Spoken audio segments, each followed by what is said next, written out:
Você já reparou como algumas coisas passam diante dos nossos olhos todos os dias, e mesmo assim não deixam rastro algum na memória? Não porque sejam insignificantes, mas porque são silenciosas demais. É assim que começam os símbolos apocalípticos menos explorados. Não com trombetas, nem com fogo caindo do céu. Eles começam pequenos, quase educados, tão discretos que você só percebe quando já é tarde demais. E talvez enquanto eu falo agora, um deles já esteja encostando na sua vida sem pedir permissão. Imagine uma marca simples. Nada ameaçador. Uma palavra curta em um texto antigo, um número que não se completa, um gesto descrito em meia linha. Visualmente, não há sangue nem monstros. Há papel envelhecido, tinta desbatada, o cheiro seco de pergaminho esquecido em uma sala sem janelas. O ritmo é lento, quase respeitoso. E é exatamente por isso que ninguém desconfia, porque o perigo, quando grita, assusta. Mas quando sussurra, ele fica. Eu quero que você pense comigo. Quantas vezes você já leu algo, ouviu uma frase, viu um sinal, e seguiu em frente porque parecia simples demais para esconder um aviso? Nós fomos treinados a procurar o extraordinário, o espetáculo, o choque. Mas os antigos textos apocalípticos fazem o oposto.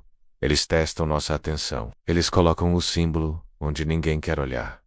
E o mais perturbador não é o símbolo em si, é o fato de que ele sempre esteve ali. Há uma estranha sensação quando percebemos isso.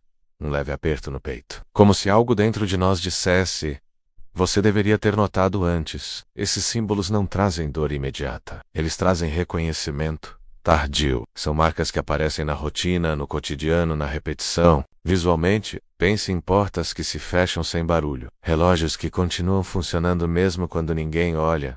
Luzes que não apagam totalmente no escuro. Tudo normal demais para causar alarme. Até que um dia você percebe que o normal nunca foi seguro. E aqui surge a primeira incongruência. Nós esperamos que o apocalipse venha de fora, como uma invasão. Mas esses sinais parecem nascer de dentro do hábito, da indiferença, daquilo que você já não questiona mais. Eles não pedem fé nem descrença. Pedem apenas que você siga em frente sem perguntar. E nós seguimos. Porque perguntar cansa. Questionar dói. Ignorar é confortável. Pelo menos por um tempo. Existe um conflito humano escondido aqui. Esperança contra medo, amor contra acomodação. Porque reconhecer um símbolo é aceitar que algo precisa mudar. E mudar exige perda. Talvez por isso esses sinais sejam tão eficazes. Eles não exigem nada de imediato. Eles esperam, como alguém que observa da sombra, com paciência suficiente para atravessar gerações. O ritmo continua calmo, quase acolhedor, e essa calma começa a incomodar. Você já sentiu aquela sensação estranha de estar atrasado para algo, mesmo sem saber para onde deveria ir?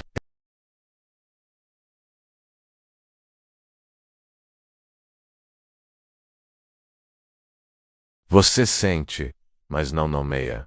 E tudo que não é nomeado, cresce no escuro. A mente tenta fechar o ciclo, mas não consegue. Falta uma peça, sempre. E talvez a parte mais cruel seja essa. Esses sinais não diferenciam pessoas boas de pessoas más. Eles não escolhem vítimas. Eles atravessam todos. Amor, traição, injustiça, redenção. Nada disso impede a marca de existir. Ela apenas observa como cada um reage. Quem percebe e se inquieta. Quem percebe e ignora. Quem nem sequer percebe. E essa diferença, quase invisível, pode ser tudo o que importa no final. Há textos que mencionam esses símbolos como se fossem notas de rodapé da história, pequenos detalhes que parecem não levar a lugar algum.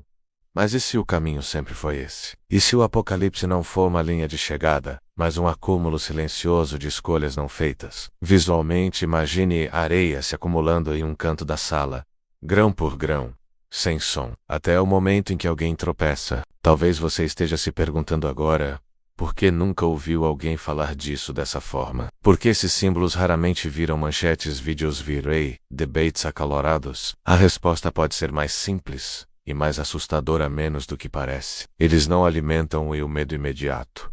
Eles alimentam a negação lenta, e a negação é confortável demais para ser combatida. E aqui eu preciso ser honesto com você. Quanto mais fundo olhamos para essas marcas discretas, mais difícil fica fingir que elas não dizem respeito a nós, porque elas não apontam para o céu, elas apontam para escolhas humanas, para silêncios, para omissos, para momentos em que era possível agir e não sair. E isso cria uma tensão que não explode. Ela se infiltra. Talvez exista um símbolo que você já viu, mas nunca levou a sério.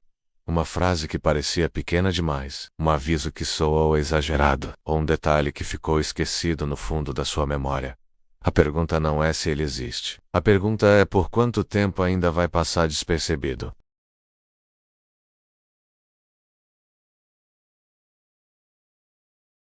E antes de avançarmos, eu quero saber de você, enquanto ouvi essa história, alguma imagem, palavra ou sensação te lembrou de algo que você já ignorou na sua própria vida? Comente aqui embaixo o que te veio à mente. Às vezes falar é o primeiro passo para enxergar o que estava escondido. Há marcas que ninguém nota, até o dia em que elas começam a se alinhar, e quando isso acontece não há mais como fingir que era apenas coincidência. Você já teve a sensação de estar sendo observado, mesmo quando não havia ninguém por perto? Não falo daquele medo súbito que faz o coração disparar, mas de algo mais sutil, um desconforto baixo, constante, como um zumbido no fundo da mente. É assim que começam as criaturas sem forma.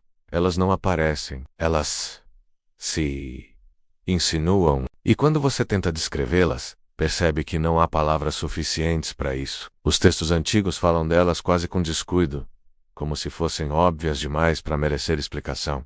Não tem nome fixo, não tem corpo definido, são descritas como presenças, sombras que atravessam espaços entre um versículo e outro. Visualmente, não espere olhos brilhando ou garras afiadas. Espere a ausência, o escuro, que não é exatamente escuro. O ar que parece mais pesado do que deveria. O silêncio que soa errado, e quanto mais você tenta enxergar, menos entende o que está vendo. Aqui acontece algo estranho com a nossa mente. Fomos ensinados a temer aquilo que tem forma rostos andentes and voces. Mas essas criaturas desafiam essa lógica. Elas não atacam, não gritam, não se movem como esperamos. Elas apenas estão. E isso quebra uma expectativa profunda. Porque se não há forma, não há alvo. Se não há nome, não há controle. O medo deixa de ser externo e começa a se espalhar por dentro. Talvez você esteja pensando que isso é apenas metáfora, mas pense comigo. Quantas vezes você sentiu algo mudar em um ambiente, sem conseguir explicar um motivo? Uma sala que parecia normal, mas de repente ficou opressiva. Uma conversa que perdeu o sentido sem razão clara. Um relacionamento que esfriou sem uma discussão visível. Essas criaturas se alimentam exatamente desses espaços indefinidos, onde não há explicação. Elas encontram morada. Os relatos sugerem que elas surgem nos momentos de transição, entre o dia e a noite, entre uma decisão e outra, entre a esperança e a desistência. Visualmente, imagine corredores longos mal iluminados, portas entreabertas, o som distante de algo que não se aproxima nem se afasta. O ritmo da narrativa que acelera um pouco, como passos que ecoam rápido demais para um lugar vazio. Você começa a sentir que algo está fora de lugar, mesmo sem conseguir apontar o que é. Existe um conflito humano poderoso escondido nisso. Nós queremos respostas claras. Queremos saber quem é o inimigo. Queremos culpar algo ou alguém. Mas como lutar contra o que não se revela? Como resistir a algo que não se apresenta como ameaça direta? Essas criaturas não pedem adoração, nem provocam rebelião aberta. Elas agem corroendo, minando certezas, plantando dúvidas pequenas demais para parecerem perigosas. No começo, há uma dor silenciosa associada a isso. A sensação de estar perdendo algo sem saber exatamente o que. Fé, confiança, amor, sentido. Nada some de uma vez. Tudo se dissolve aos poucos. E quando você tenta lembrar quando começou, percebe que não há um marco claro. Apenas uma sequência de pequenos silêncios aceitos. Pequenas concessões, pequenas desistências. As criaturas sem forma não empurram, elas observam você se afastar sozinho. E aqui surge um detalhe perturbador, que quase ninguém comenta. Alguns textos insinuam que essas presenças não surgem do nada. Elas respondem, como se fossem atraídas por estados humanos específicos. cansaço prolongado, desespero contido, esperança adiada vezes demais.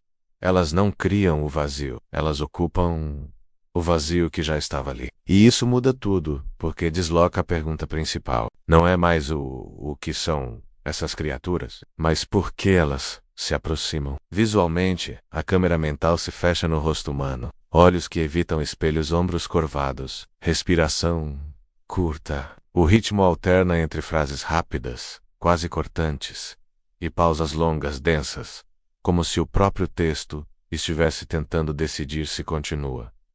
Essa hesitação não é erro. E, talvez por isso elas sejam tão difíceis de perceber. Porque admitir a presença delas exige admitir algo sobre nós mesmos. Exige reconhecer que nem todo mal chega de fora. Que algumas influências entram porque encontram espaço, e esse pensamento dói mais do que qualquer monstro visível. Porque tira o conforto da vítima absoluta e nos coloca diante da responsabilidade. E responsabilidade assusta. Há quem diga que essas criaturas não atravessam lugares sagrados. Outros afirmam o oposto, que elas preferem exatamente os espaços onde as pessoas acreditam estar seguras demais para questionar. Os textos não concordam. E essa contradição é mais um sinal de que estamos lidando com algo que não segue regras humanas. Algo que se adapta, que muda conforme a crença de quem observa. E isso levanta uma suspeita inquietante. E se a forma dessas criaturas depender de quem as olha? E se elas forem, em parte, um reflexo do que carregamos por dentro? Essa pergunta fica aberta, sem resposta clara, ecoando como um sussurro que você não consegue localizar. Porque algumas coisas não querem ser vistas, querem apenas permanecer. Antes de avançarmos, eu quero te ouvir. Você já sentiu a presença de algo que não sabia explicar? Como se o ambiente tivesse mudado sem motivo aparente? Conta aqui nos comentários o que você sentiu às vezes. Dar nome à experiência é o primeiro passo para perceber que ela nunca foi tão vazia assim. Porque há criaturas que não precisam de forma para agir. E talvez o mais inquietante seja perceber onde elas costumam esperar. Você já percebeu como o silêncio pode ser mais ensurdecedor do que qualquer grito? Não aquele silêncio confortável, de descanso, mas o outro, o silêncio que pesa, que se estica além do normal, que faz você olhar em volta esperando um som que não vem. É exatamente aí que começa o que poucos textos ousam tocar. O silêncio antes, não depois da destruição. Antes, como se o mundo inteiro prendesse a respiração por tempo demais. Os relatos antigos falam desse momento quase com cautela, como se nomeá-lo fosse perigoso. Não há caos imediato, não há sinais espetaculares, pelo contrário. Tudo parece funcionar. O sol nasce, as pessoas seguem suas rotinas. Visualmente, é um cenário limpo demais, organizado demais, como uma casa arrumada às pressas, antes de uma visita que ninguém quer receber. O ritmo desacelera, e essa lentidão começa a incomodar, porque a ausência de conflito vira o próprio conflito. Existe algo profundamente humano nisso. Nós fomos condicionados a reagir ao barulho, a tragédias visíveis.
O silêncio, então, deixa de ser vazio e se torna presença concentrada. E essa ideia muda completamente a forma como encaramos esse intervalo.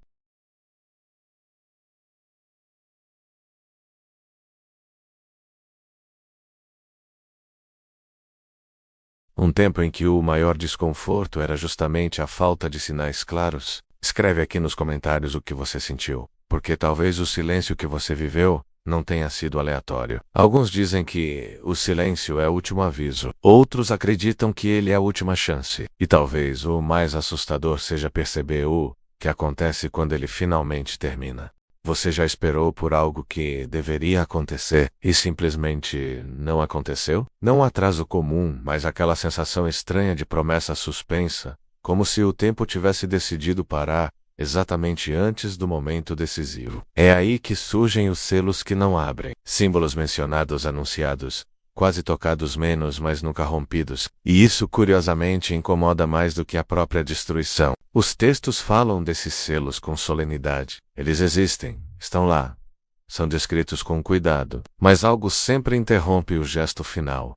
A mão que deveria girar a chave hesita. O som que deveria ecoar não vem. Visualmente, é como estar diante de uma porta antiga, pesada, com marcas profundas na madeira, sabendo que atrás dela há algo irreversível. E ainda assim, ela permanece fechada. O ritmo aqui não é rápido.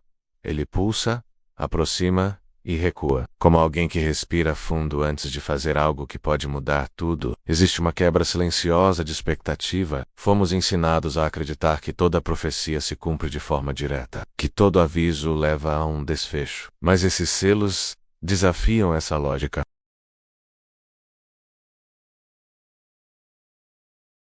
De suspensão, como se o fim tivesse pronto, mas aguardasse uma condição que ainda não foi atendida. E essa espera não é neutra, ela pesa.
A sensação de que nada realmente muda, então por que se importar? Os selos que não abrem testam exatamente isso.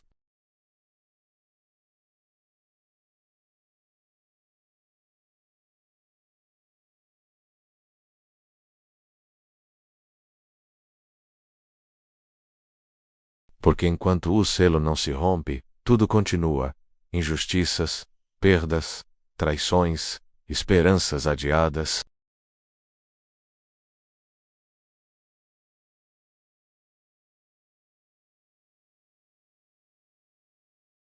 Porque quando a espera se torna longa demais, O ser humano aprende a viver no intervalo. Aprende a justificar o atraso. Aprende a chamar de normal aquilo que nasceu como exceção.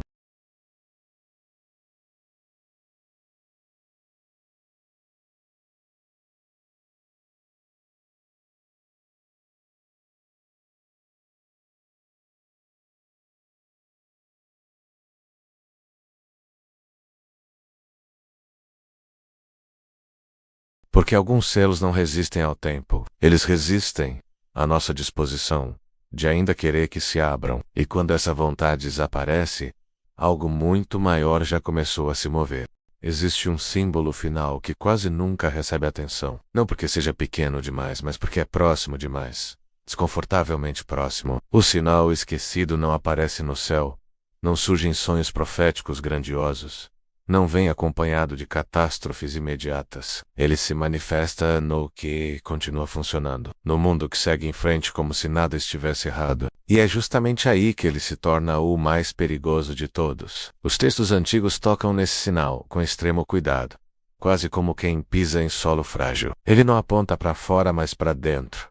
Não acusa nações, reis ou sistemas. Ele atravessa o indivíduo, visualmente. Não há cenas épicas. Há pessoas comuns andando pelas ruas, trabalhando, amando, errando, repetindo. O céu permanece no lugar. As casas continuam de pé. E ainda assim, algo essencial começa a falhar, sem alarde. Como um órgão vital que adoece sem dor imediata, o ritmo aqui muda. Fica mais intenso, mais próximo, quase claustrofóbico, porque o sinal esquecido não permite distância emocional. Ele não pode ser analisado com frieza, como uma profecia distante. Ele exige identificação, exige espelho. É o momento em que percebemos que o Apocalipse pode não ser apenas um evento que acontece conosco, mas algo que passa por nós, pelas nossas escolhas repetidas, pelos silêncios mantidos, pelas injustiças toleradas porque não nos atingem diretamente. Há um conflito humano